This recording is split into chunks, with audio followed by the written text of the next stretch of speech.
नाजरीन, अवामी न्यूज़ में खबरों का सिलसिला जारी है। हम आपको कराची से खबर देते चले। पाकिस्तान तहरीक इंसाफ सूबे सिंध के अपोजिशन लीडर हलीम आदिल शेख ने कहा है कि आसिफ जरदारी झूला झूलने में मसरूफ है। आसिफ जरदारी, आप खीमे सिंध में करप्शन के खिलाफ लगाए हैं। सिंध में कुत्तों की वैक्सीन नहीं है, लाड़काने में एड्स के मरीज मर रहे हैं। सिंध के मसाइल पर आप खीमे लगाएं।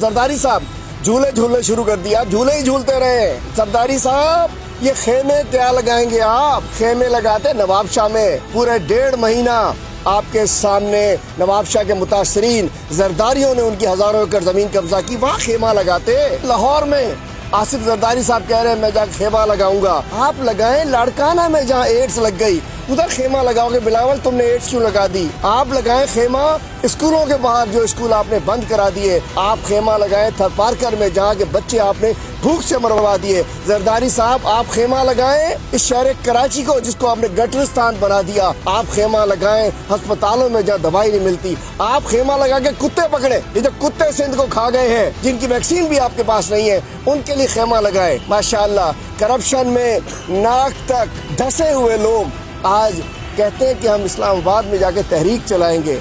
आपको सीटें मिल नहीं रही हैं, एक 4 सूबों की पार्टी डिवीजन तक आ चुकी है, और आप क्या एहतजाज चलाओगे? इंशाल्लाह सिंध में तहरीक चल रही है आपके इस काले कानून के खिलाफ। करप्शन मिटाओ, जरदारी भगाओ, जरदारी भगाओ, सिंध बचाओ। तहरीक भी इंशाल्लाह शुरू हो रही है।